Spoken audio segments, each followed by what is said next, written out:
Hello and welcome to News in Depth on TVP World with me, Ashim Kumar. Czech politics have entered a tense standoff. President Petr Pavel says he cannot nominate incoming Prime Minister Andrej Babiš until Babiš resolves a conflict of interest over his Agrofert conglomerate. Babiš, however, insists he won't sell the company until after he takes office, leaving the formation of a new coalition government in limbo. At the same time, several controversial ministerial nominees are raising fresh concerns about the country's direction. Our correspondent, Andrew Sweeney, joins us now to discuss the implications. Andrew, welcome. Good to have you over. Thanks for having me. Program. Thank you. So tell us, give some background, but before you do that, there's a short soundbite that I'd like to share with you, and then I'll get your view on it. Absolutely. If Andrej Babiš is unable to satisfactorily resolve his conflict of interest, then by appointing him, I would be contributing to the creation of an illegal situation. It may be good for ANO, as the winner of the elections, to offer another candidate for the post of Prime Minister.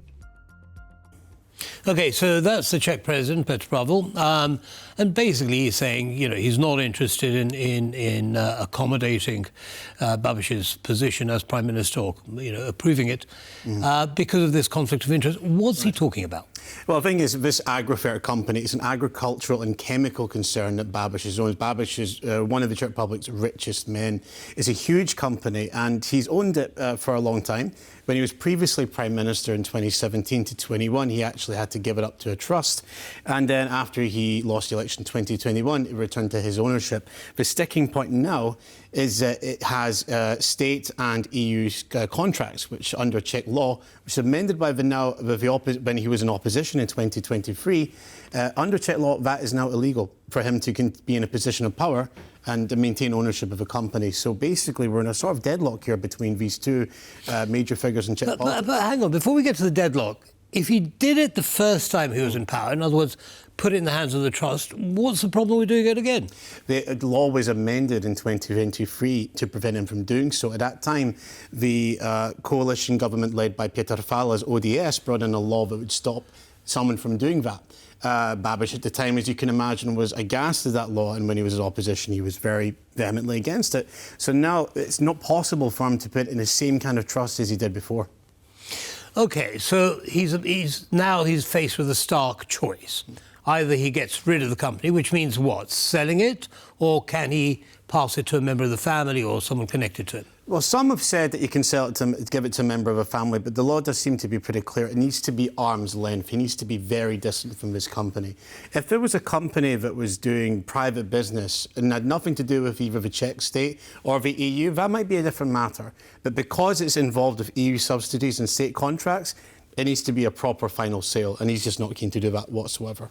Right, so he's got to make that decision. So he's faced with this. Now, constitutionally speaking, how long can this standoff last for? I mean, can the president hold out forever and say, until you do it, you're not becoming Prime Minister? The problem is the Constitution is actually pretty vague in this issue, and in this specific example we're talking about here is not covered by it. We are in uncharted waters regarding what's going to happen here. Certainly it can't be dragged on for too long. The longest the Czech Republic's gone without a government was in 2006 for 264 days. Nobody wants that. But right now, it doesn't seem to be a clear answer to this situation at all. So it looks as though it might well be going to the court for some kind of resolution. Yes, and it's likely that it would be the highest court in the land, the Constitutional Court. We've no guarantee what the final outcome would be. President Pavel has the right to reject ministerial nominees. That is in the Constitution. What's not in the Constitution is a specific right to reject a nominee for Prime Minister. Right, OK. OK, although one would have thought that would come under the umbrella of nominee. One would have thought, but that's why we have a Constitutional Court. It's a very tricky issue, and it doesn't seem to have a clear answer anytime soon. Slight ambiguity. Well, let's listen to Babiš's response to all of this. I think we've got a short soundbite from him. Sure. I've repeatedly said I will never sell Agrofert. I've repeatedly said I will resolve the conflict of interest in accordance with Czech and European laws. This isn't like selling a roll in a bakery. So he's saying, well, I need to become Prime Minister first, and then I'll sell Agrofert. But of course, you know, we're caught in a catch-22, right? Exactly. If you were, let's suppose, hypothetically, the president were to say, OK, well, you become Prime Minister, but, you know, we need your commitment that you will sell Agrofert, otherwise you're going to have to stand down. Do you think that might be a possibility? It's unlikely. I mean, for starters, I come back to the point that the problem here is not so much he owns a company, but that it has state contracts and EU subsidies. That is a sticking point here. Secondly, we can't forget that there's personal animosity between these two leaders. Petr Pavel and Andrej Babiš went head-to-head in a presidential election in 2023, an election that Petr Pavel won by some margin. So I don't see that happening at all. I think we're going to be in this situation for quite some time. OK, now, what about other members in Babis's coalition? Who are they? What do they stand for? And how strong is that coalition? Well, you've got ANO, that's the main party, that's his party, his vehicle. And the two coalition partners are the far-right Freedom and Direct Democracy, the SPD, led by the now Speaker of the House, Tomio Okamura, and the motorists.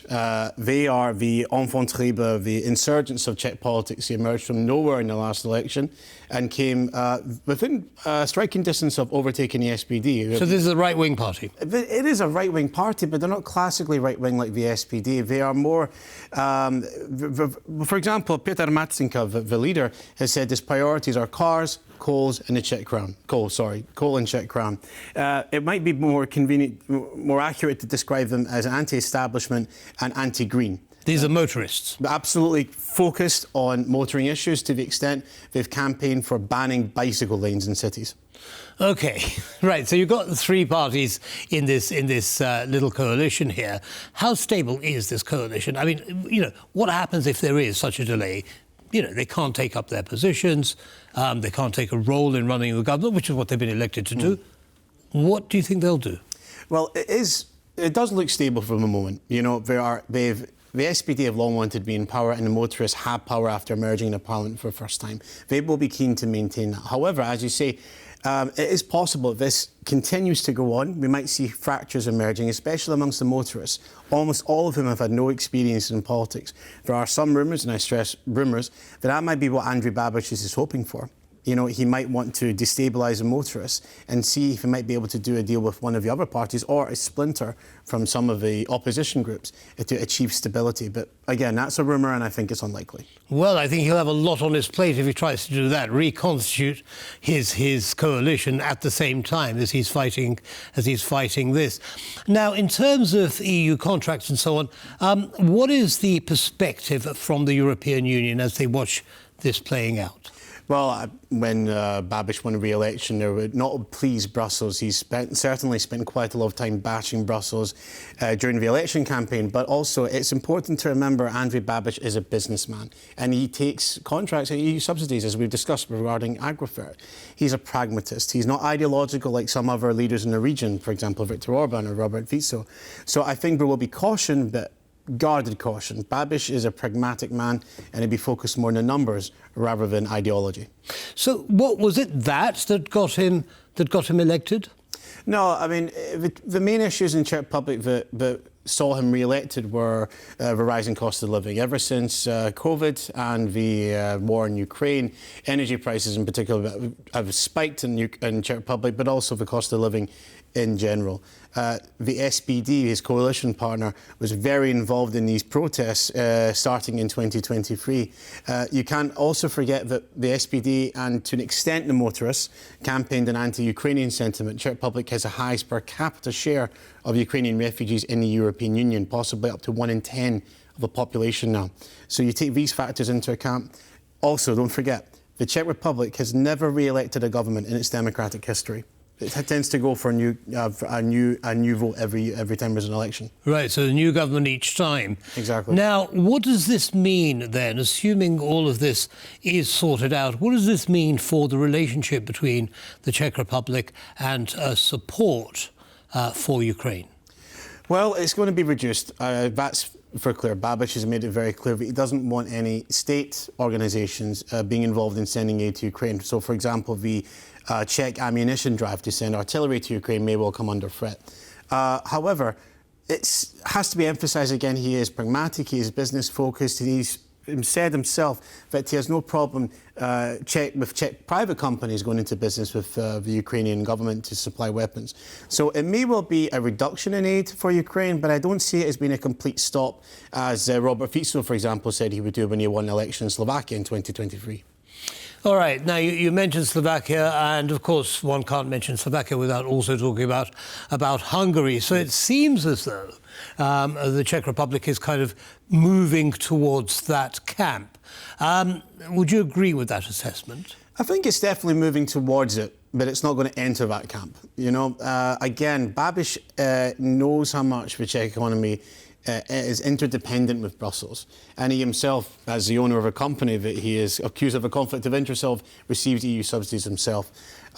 Certainly the SPD, they've long campaigned for leaving the EU and NATO. They want really close ties with Russia. They love what Hungary's Viktor Orban has done with ties to Moscow.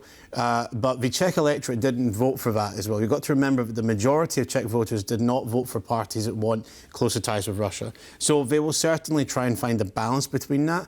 And certainly, if they can say to their constituency, we're working on reducing the cost of living by, ending these terrible Russian sanctions, as they say. But overall, they might come close to that camp, but they're not going to go inside it. They're not going to go in there. I mean, President Pavel, there was another thing that he said was, he said he wouldn't entertain approving anyone that was anti-EU and NATO and leaving those bodies. Now, it sounds as though Russia's watching this quite closely. Sergei Lavrov, foreign minister, had something to say about it, as you might imagine. I think we've got a soundbite of that. We have no illusions about the people who are now ruling the West. I will mention an exception: Hungarian Prime Minister Viktor Orban and Slovak Prime Minister Robert Fico. Andrej Babiš has now taken the position of the head of the Czech government. These people are pragmatists. They are not pro-Russian, but simply pro-Hungarian, pro-Slovak and pro-Czech. Right. Your thoughts? Well, it's not often I find myself agreeing with Sergei Lavrov, of all people, but in this case he's right. The Czech government, or the incoming Czech government under Andrej Babiš, will be very pragmatic.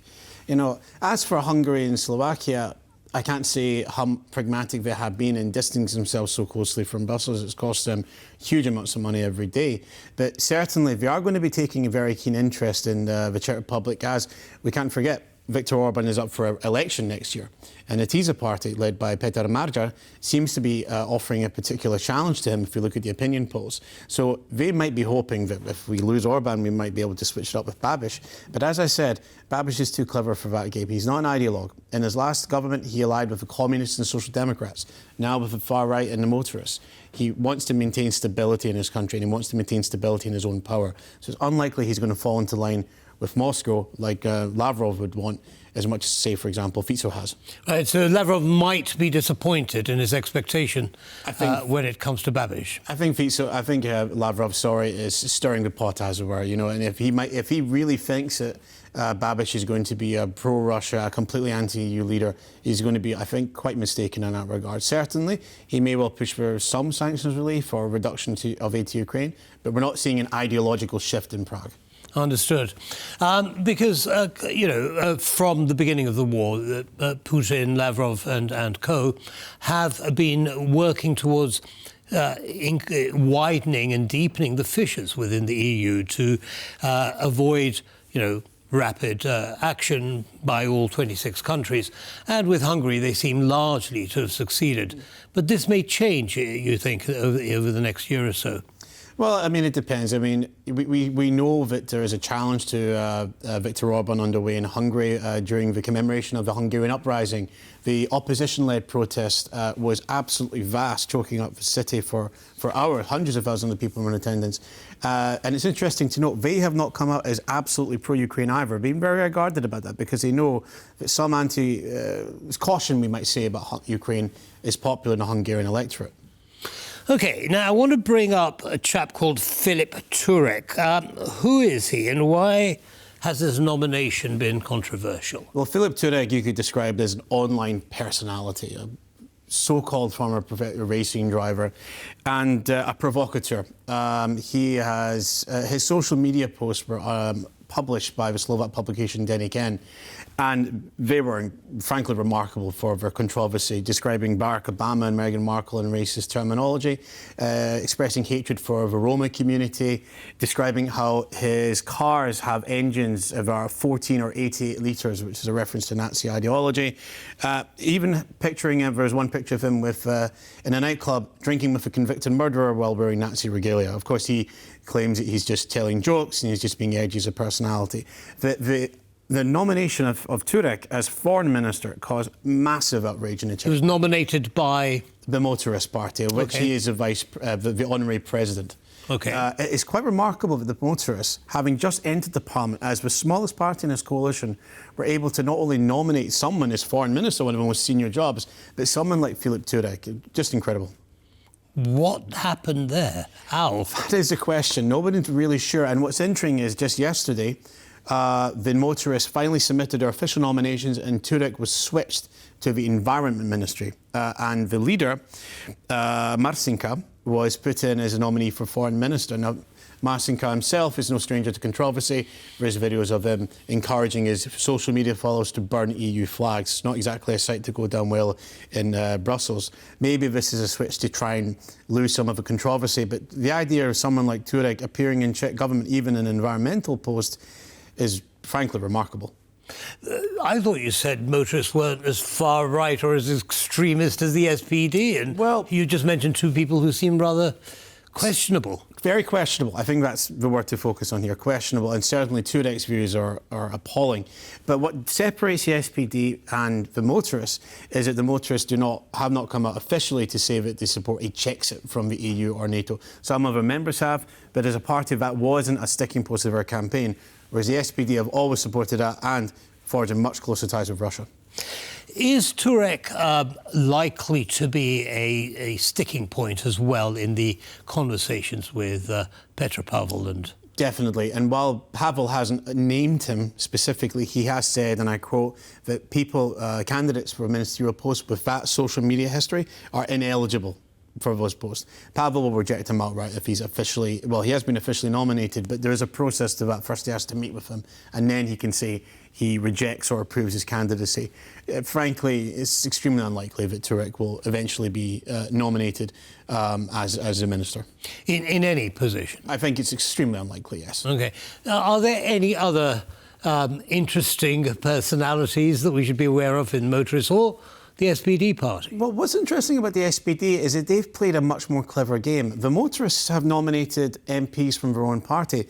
The SPD have nominated independent experts for their ministerial posts, one of which is Minister of Defence, and they nominated a career soldier. So they've actually very clearly in it for the long game. They want to maintain their role in the coalition agreement. The motorists, absolutely new to politics, seem to be more revelling in attention than anything else.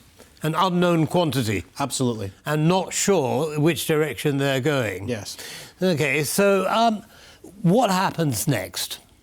Well, the coalition agreement is in place. The governing parties, we know, they've signed an agreement, they have a majority in Parliament, that's not likely to change. Each of the ministers must now be nominated, which they have been, and then meet with President Pavel. Now, 3 of them, including Adam Wojtek from ANO, who has been nominated as a health minister, they'll have meetings with Petr Pavel this week, I believe. All of them will be likely to be approved. Wojtek in particular was well regarded for his work as health minister during the COVID pandemic. What I expect to happen is that these ministerial lunches, chats, you might call them, the meetings with Pavel will be eked out over a while, and the ones with the more controversial candidates like Marcinka and Turek will be left to the last. OK, well, we'll be watching closely. I know you certainly will, so keep us informed, Andrew. Thank you very much for sharing all of that with our audience. Thank you. Thanks. And that brings us to the end of this News in Depth. Don't go away, though. Lots more coming up. Goodbye.